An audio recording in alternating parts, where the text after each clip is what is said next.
আসসালামু আলাইকুম ওয়া রাহমাতুল্লাহি ওয়া বারাকাতুহু। আজকে আবার একটা নতুন ব্লগ নিয়ে চলে এসেছি ফারহান লাইফস্টাইলে। আজকের দিনটা শুরু করেছিলাম একটু অন্যরকমভাবে, সেটাই তোমাদের সাথে শেয়ার করব।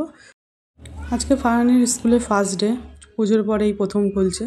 তো ওদের রুটিনে ছিল আজকের এগ বয়েল আর ছিল রুটি।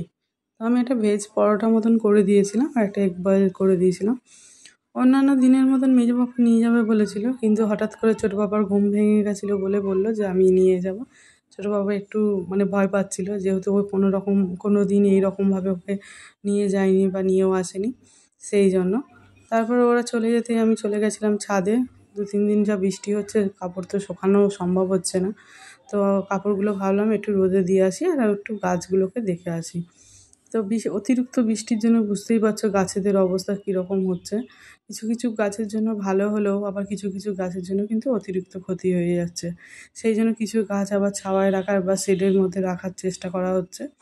তো ওয়াটার লিলিগুলো দেখো কত সুন্দর হচ্ছে, আর রেন লিলিও ছিল পাশে। এত সুন্দর গাছগুলো হয়েছিল, ফুলগুলো, সে তো দেখেই বুঝতে পারছো। লেবু গাছে দেখলাম ফের নতুন করে ফুল এসেছে, আর যেগুলো ফুল ছিল সেগুলো আস্তে আস্তে সব আবার ফলে আকার নিচ্ছে। গাছে মাত্র আর 2টো কামরাঙা আছে, মোটামুটি সব শেষ। এইবারে আবার নতুন করে ফের আবার বর্ষাকাল শুরুর দিকে গাছে ফুল আসবে। তারপরে ফারহান চলে এসেছিলো স্কুল থেকে, ওর দাদাভাই নিয়ে চলে এসেছে আজকে। আমি আর যাইনি। তাই এসে মাত্র এই দাদাভাই একটা তোমার হ্যান্ড শাওয়ারের এটা নষ্ট হয়ে গেছিলো, সেটা কিনে এনেছিল। বাবু নিজেই বলছে আমি লাগিয়ে দেবো। তো নিজে নিজেই দেখি না বক্সে লেখা ছিল, সেগুলো দেখে দেখে পড়ে পড়ে নিজেই সেট করছে। আর বলছে তোমার তো মিস্ত্রির কাজ আমি বাঁচিয়ে দিলাম, আমাকে দেবে মিস্ত্রির খরচাটা। তো দাদাভাই খুব হাসছিল, আমিও খুব হাসছিলাম। তারপরে দেখছি বাইরে মুষলধারায় বৃষ্টি হচ্ছে। ভাবলাম তাহলে যাই উপরে গিয়ে একটু ভিজে আসি। তারপরে ভিজে টিজে নিয়ে সন্ধ্যেবেলায় একটু চা পানি খেয়ে বেরিয়ে গিয়েছিলাম একটা জিনিস কিনতে। সেটাই তোমাদের সাথে আজকে শেয়ার করবো। ফারহানের পাপা ছিল পুজোর পরেই ভাবে ঘরে ফিরেছে, সেই জন্য বললো চলো, পুজোর সময় তার কোথাও বেরোনো হয়নি, তা আজকে সবাই মিলে একটু বেরিয়ে আসি। তো এই যে সবারই মোটামুটি ছুটি ছিল, সেই জন্য বেরিয়ে গেছিলাম। কিন্তু ফারহানের টিউশন ছিল, সেই হিসেবে টাইম মেপেই বেরিয়েছিলাম। একটু তাড়াতাড়ি বেরিয়েছিলাম যাতে ওকে 7:30টার মধ্যে যেন টিউশনে আমি দিতে পারি। তারপরে এই যে রাস্তায় দেখলে কত জল, সেই জল পেরিয়ে পেরিয়ে চলে এসেছিলাম মেন রাস্তার দিকে। তো সবাই মিলে গাড়িতে বসে একটু আনন্দ করা হচ্ছিলো, অনেক দিন পরে এরকম সবাই মিলে বেরিয়েছি। তারপরে আমাদের যেহেতু যাওয়ার ছিল ডিএইচ রোডের ওপর দিয়ে, সেই জন্য তারপরে আমাদের বাড়ি থেকে ডিএইচ রোডটা অনেকটাই ভিতরে, তো সেই জন্য অনেকটা সময় লাগে। তারপরে মেনলি চলেই এসেছিলাম দোকানটা।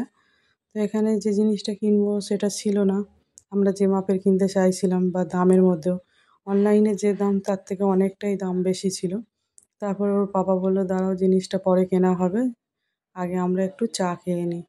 এখানে একটু ভালো মানের চা পাওয়া যায় রিলায়েন্সের সামনে, সেই জন্য। আর এখানে একটু চা খেতে ভালোবাসে সবাই, মোটামুটি সন্ধ্যাবেলায় একটু চাটা ঠিকঠাক মনে করে, সেই জন্য সবাই মিলে চা আর এই বিস্কিট নিয়ে নিয়েছিলাম। ফারহানের পাপা নিয়ে এসেছিলো চাটা, এত গরম ধরাই যাচ্ছিল না। তারপরে আস্তে আস্তে করে সবাই মিলে খেয়ে নিয়েছিলাম। আমি খুব একটা গরম চা খেতে ভালোবাসি না, সেই জন্য ওয়েট করছিলাম যাতে একটু গরম ঠান্ডা হোক তারপরে খাবো। তারপরে চাটা খাওয়ার পর আমরা আবার বেরিয়ে গেছিলাম। 2-4টে দোকানও দেখেছিলাম, জিনিসটা পাচ্ছিলামই না। সব শেষে আমরা পৌঁছে গেছিলাম বেহালা 14 নম্বর। শুনলাম জিনিসটা নাকি ওখানেই পাওয়া যাবে আর ঠিকঠাক দামে। তারপরে এই গলির ভিতর থেকে যেতে হয়। আমি কোনো দিন এই মার্কেটটায় আসিনি, অথচ অনেকবার এসেছিল ওর নানা রকম ইলেকট্রনিক্স জিনিস কেনার জন্য, ল্যাপটপের বা কোনো ঘরোয়া জিনিসের।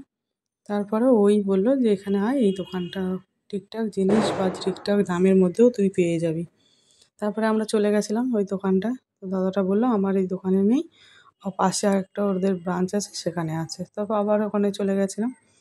এখানে এসে ফারহানের ওই হেডফোনটা খুব পছন্দ হয়েছিল।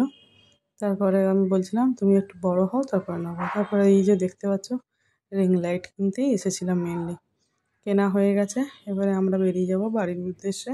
যেহেতু আমাদের একটু তাড়া ছিল ফারহানকে পড়তে দিয়ে আসা, সেই জন্য একটু হুটোপাটা করছিলাম, কিন্তু রাস্তায় এত জ্যাম ছিল কি বলবো। তারপরে সবাই মিলে বলা হলো যে অনেকটা সময় হয়ে গেছে, খিদে পাচ্ছে, ফারহানকে কিছু খাইয়ে তো পড়তে পাঠাতে হবে, সেই জন্য এই দোকানে চলে গেছিলাম। এই যে মিয়া মোড়েতে ভালো ভালোই মানে টেস্টি খাবারই থাকে। সামনে ছিল আর একটা মন জিনিস ছিল, আর একটা ছিল সুগার অ্যান্ড স্পাইস। তো অতসী বললো ওই দোকানের থেকে মিও মোড়ের কোয়ালিটিটাও ভালো আর খেতেও বেশ সুন্দর লাগে। বাচ্চাগুলো গেছিলো, তো ওদেরকে জিজ্ঞেস করা হচ্ছিলো কী খাবি। প্রথমে বলছিল ওই চিকেন ইন্টারনেটটা, যেহেতু হালাল হারামের ব্যাপার ছিল সেই জন্য ও বলল যে থাক তাহলে চিকেন প্যাটিসটা নিয়ে নিই। তারপরে নেওয়া হয়ে যেতে এইবারে যে আসবে দুটো বাচ্চাকে নিয়ে এত জ্যাম ছিল, মানে দেখতেই পাচ্ছ রাস্তায় গাড়ি ক্রস করেই যাচ্ছে, ওরা আর আসতে পারেনি। মোটামুটি 2 থেকে 3 মিনিট সময় লেগেছিলো এইটুকুনি ক্রস করতে। তো যাই হোক বাচ্চাদেরকে ধরে নিয়ে ভালোভাবেই এসেছিলো। তারপরে বললাম গাড়িতে উঠে যা, ওর ওর ভিতরে বসবে না, মানে মাঝখানে বসবে না, ও সবসময় সাইডে বসবে। তারপরে ওর আন্টি এই মাঝখানে বসলো, ওরা দু ভাই ধারে বসলো। আবার ফের কী মন গেল, আন্টিকে ধারে দিয়ে নিজে মাঝখানে বসে গেছে। ওর মন খুব খারাপ, কারণ ওর পরে মনে হয়েছে চিকেন ইন্টারনেটটা নিলে বেশি ভালো হতো। সেই জন্য আবার ফের পরেও আবার একটা দোকান দেখে জিজ্ঞাসা করে সেখান থেকে চিকেন ইন্টারনেট নেওয়া হয়েছে। দাদাভাই মানানোর চেষ্টা করছিল, মানলই না। তারপরে এখানে দেখছিলাম যে কিছু একটা মনে হয় ঘটেছে, কারণ রিপোর্টাররা সব এসেছিলো। ওর বাবা বলছিল যে কিছু একটা মনে হয় অ্যাক্সিডেন্ট ঘটেছে, সেই জন্য এত ভিড়। তো যাই হোক ফের আবার ওই পাড়ার রাস্তা ধরেই যাচ্ছিলাম, জল একটুও কমেনি। তারপরে শেষে বাড়িতে চলে এসেছিলাম, মানে বাড়ির পথে ওখানে ওকে পড়তে দিয়েছে। ওর বাবা বলছিল চ আজকে আমি দিয়ে আসছি, ও বলছে না মা যাবে, মা গিয়ে বলবে যে আজকে আমাকে যেন তাড়াতাড়ি ছেড়ে দেয়, তাহলে আমি প্রথম দিন তাড়াতাড়ি চলে আসবো। তো আমি বললাম ঠিক আছে চ, আমি তোকে বলে আন্টিকে বলে তাড়াতাড়ি ছুটি নিয়ে চলে আসবো। তারপরে বাবারে বাপ, বাড়ির সামনেটাই বেরোলেই যেন কেমন ভয় লাগে, এত নোংরা জল, বের হতেই যেন কেমন লাগে। তো যাই হোক করে বেরিয়ে গেছিলাম। এর ভিতরে একটা ছোটো মতন গুলটি, এটা কি স্ক্রু ছিল সেটারই ভয় লাগছিলো, যদি পড়ে যায় তাহলে আর জিনিসটা সেট হবে না। তো যাই হোক করে অন্ধকার রাস্তাটাকে ক্রস করে বাড়ির গলির ভিতরে ঢুকে গেছিলাম। তারপরে এনে ছোটো মেজো দেওরকে বলেছিলাম ভাইজান একটু সেট করে দিও। তো বললো ঠিক আছে তুমি ঘরে নিয়ে যাও, আমি তোমাকে সেট করে দিচ্ছি। কারণ ওই জিনিসটা আমি কোনো দিন সেট করিনি, ওকেই করতে হবে, যেহেতু ও ঘরেও ছিল। ওর বাবা বলছিল করে দেবো, আমি বললাম না তুমি করো, সুবিধা হবে। অনেকটা সময় লেগেছিলো এটা সেট করতে। একবার মাঝে মানে বুঝতে পারিনি, একটু ভুল হয়েছিল। তারপরে আবার ফের নিজে খুলে আবার বারবার বলছিল যে আমি ঠিক করে দিচ্ছি। তারপরে ওই বক্সটা দেখলো, দেখে নিয়ে পরে পরে নিজেই ঠিক করে লাগিয়ে দিয়েছিল। সেট করতে খুব বেশি সময় মানে লাগেনি ওর কাছে, যেহেতু এই সব জিনিসগুলো খুব ভালোভাবে মানে ট্যাকেল করতে পারে। তারপরে ওকে বললাম যে সেট হয়ে গেলে তুমি নিজে একটা ভিডিও করে দেখাও। তারপর ও সেট করে নিয়েছিল, সেট করে নিয়ে আমাকে বলছিল দাঁড়াও একটুকুনি ওয়েট করো, এই লাইটের যে ভ্যারাইটিগুলো আছে দেখে নিই। তারপরে বললো যে এটা মনে হয়, আমি বললাম যে 8 ফুট, বলছে না 8 ফুট না, এটা ওই 6 থেকে 7 ফুটের মতন হবে। তারপরে ফটোটা তুলছিল, বেশ ভালোই ফটো উঠেছিল। আর ফেরার পথে ফের আমরা কিছু জিনিস কিনেছিলাম, একটু ফ্রুট কিনেছিলাম, জেপ্টো থেকে অর্ডার করেছিলাম। তো আমরা বাড়ি আস্তে আস্তে অর্ডারটাও চলে এসেছিলো। নিয়েছিলাম একটু পেয়ার, বেশ ভালোই দিয়েছিল। যেহেতু বৃষ্টির জন্য অন্যান্য সবজিওয়ালারা কেউ আসছিলো না, ফলওয়ালারাও আসছিলো না, সেই জন্য অনলাইন ছাড়া কোনো মানে অপশানই ছিল না কেনার। সেই জন্য আমরা অনলাইনেই বুক করেছিলাম।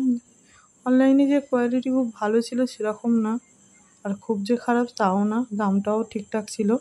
সেই জন্য একটু বেদানা, একটু অ্যাপেল, একটু নাশপাতি আর নিয়েছিলাম কিছু কলা। তো এই ছিল সারাদিনের ভিডিওটা। সবশেষে ওকে বললাম কালকে স্কুল আছে, তুমি রুটিনটা গুছিয়ে নাও। তারপরে রুটিনটা গুছিয়ে নিয়েছিল। তো পুরো ভিডিওটা কেমন লাগলো, ভালো লাগলে অবশ্যই লাইক করে শেয়ার করে সাবস্ক্রাইব করবেন আমার চ্যানেলটাকে। আবার দেখা হবে নেক্সট একটা এপিসোডে। টাটা বন্ধুরা।